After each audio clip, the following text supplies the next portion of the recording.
أياما معدودات فمن كان منكم مريضا أو على سفر فعدة من أيام أخر. بسم اللہ الرحمن الرحیم حامدا و مصلیًا اما بعد.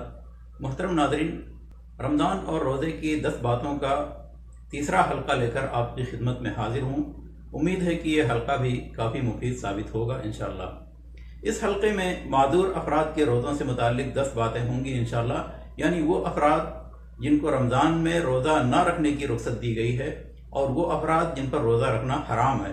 یعنی اگر وہ مخصوص حالت میں روزہ رکھتے ہیں تو ان کا روزہ قبول نہیں ہوگا اور وہ گنہگار بھی ہوں گے. وہ کون سے لوگ ہیں اور وہ کیا حالات ہیں جن میں روزہ چھوڑنے کی رخصت ہے یا روزہ رکھنا حرام ہے، یہ جاننے کے لیے پورا ویڈیو ضرور دیکھیں. ہو سکتا ہے آپ کے گھر میں بھی کوئی ایسا روزہ رکھتا ہو جو اس کے لیے حرام ہے، یا کوئی خود کو مشقت میں ڈال کر روزہ رکھتا ہو جبکہ اس کے لیے رخصت ہے. تو آئیے شروع کرتے ہیں. سب سے پہلی بات، وہ معذور افراد جن کو رمضان میں روزہ چھوڑنے کی رخصت ہے. ان میں 3 طرح کے لوگ آتے ہیں: مریض، مسافر اور ضعیف یعنی بوڑھا اور کمزور شخص. دوسری بات، مریض کی 2 قسمیں ہیں. ایک وہ جس کے شفا یاب ہونے کی امید ہے اور دوسرا وہ جس کے شفا یاب ہونے کی امید نہیں ہے. تیسری بات، جس مریض کے شفا یاب ہونے کی امید ہے اس کی 3 حالتیں ہوتی ہیں. پہلی حالت، اگر روزہ اس کے لیے مشقت کا باعث نہ ہو اور نقصان نہ پہنچائے تو اس پر روزہ واجب ہے. مثال کے طور پر کسی کو معمولی سردی یا زکام وغیرہ ہو تو یہ مرض روزہ توڑنے کا جواز نہیں بن سکتا. دوسری حالت، اگر روزہ اس کے لیے مشقت کا باعث ہو لیکن نقصان نہ پہنچائے تو اسے اختیار ہے، وہ چاہے تو روزہ رکھے اور چاہے تو نہ رکھے.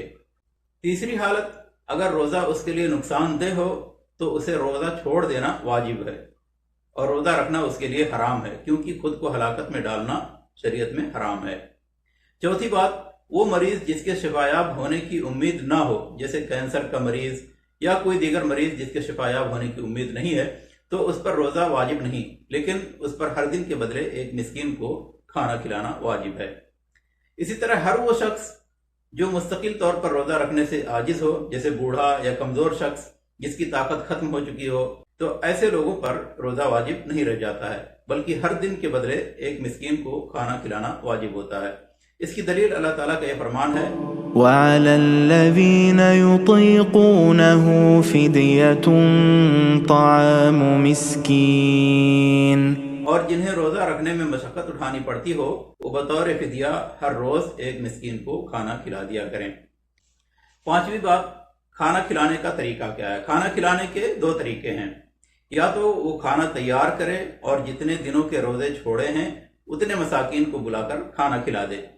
دوسرا طریقہ یہ ہے کہ ہر مسکین کو نصف سا یعنی تقریباً 1.5 کلو چاول وغیرہ غلہ کی شکل میں تقسیم کر دے. رقم یا پیسے کی شکل میں دینا کافی نہیں ہے، کیونکہ قرآن کی نص موجود ہے. قرآن میں صاف طور پر کھانا کھلانے کی بات کہی گئی ہے. بعض علماء نے پیسے کی شکل میں دینے کو جائز کہا ہے، لیکن یہ مرجوح قول ہے، کیونکہ وہ پیسہ کہیں اور استعمال کیا جا سکتا ہے جس سے فدیہ کی مصلحت ختم ہو جائے گی. چھٹی بات، جس پر فدیہ واجب ہے اگر وہ غریب ہو اور مساکین کو کھلانے کی استطاعت نہ رکھتا ہو تو اس سے فدیہ ساقط ہو جاتا ہے، کیونکہ اللہ تعالیٰ فرماتا ہے: لا یکلف اللہ نفسا الا وسعها، یعنی اللہ کسی کو اس کی طاقت سے زیادہ کا مکلف نہیں کرتا. لیکن بعض علماء کا کہنا ہے کہ فدیہ ساقط نہیں ہوتا خواہ وہ غریب ہی کیوں نہ ہو. 7ویں بات، حائضہ اور نفسہ پر روزہ حرام ہے. وہ چھوٹے ہوئے روزوں کی قضا بعد میں کریں گی. یعنی وہ عورت جسے ماہواری اور پیریڈ شروع ہو جائے، اسی طرح وہ عورت جس نے بچے کو جنم دیا ہے اور وہ نفاس کی حالت میں ہے، تو ان سب کے لیے حیض و نفاس کے دوران روزہ رکھنا حرام ہے، خواہ فرض ہو یا نفل. اور ان عورتوں کا روزہ صحیح نہیں ہوگا. اگر وہ اس حالت میں روزہ رکھتی ہیں تو وہ گنہگار بھی ہوں گی اور ان پر روزے کی قضا بھی واجب ہوگی. اس پر تمام ائمہ کا اتفاق ہے. 8ویں بات، اگر حائضہ یا نفسہ رمضان کے دن کے دوران پاک ہو جائے تو اس پر باقی دن کا روزہ رکھنا واجب نہیں. یعنی کوئی عورت حیض یا نفاس کی حالت میں تھی اور دن میں کسی وقت اس کی طہارت شروع ہو گئی، اس کا حیض اور نفاس ختم ہو گیا تو دن کے باقی حصے میں کھانے پینے سے رک جانا ضروری نہیں ہے، البتہ روزے داروں کے سامنے کھانے پینے سے پرہیز کرے. 9ویں بات، اگر عاجز یا مریض شخص کا مرض دن کے دوران ختم ہو جائے اور وہ قادر ہو جائے، صحت یاب ہو جائے، تو اس پر باقی دن کا روزہ رکھنا واجب نہیں ہوگا۔ یعنی یہ ضروری نہیں کہ دن کا حصہ جو باقی ہے اس میں کھانے پینے سے رک جائے، البتہ لوگوں کے سامنے کھانے پینے سے پرہیز کرے۔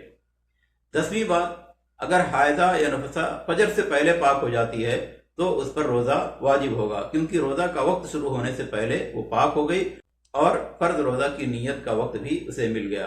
وہ روزہ شروع کر دے گی، گرچہ غسل وہ طلوع فجر کے بعد کرے۔ یعنی روزہ شروع کرنے کے لیے غسل ضروری نہیں ہے، البتہ نماز پڑھنے کے لیے اسے غسل کرنا ضروری ہوگا۔ تو یہ تھی معذور افراد کے روزوں سے متعلق 10 باتیں۔ امید ہے ناظرین کو اس سے فائدہ ہوگا انشاءاللہ۔ اللہ تعالیٰ سے دعا ہے کہ ہمارے صیام و قیام اور تمام عبادتوں کو قبول فرمائے اور تمام مسلمانوں کو صوم و صلات کی پابندی کرنے کی توفیق دے، آمین۔ وآخر دعوانا الحمدللہ رب العالمین۔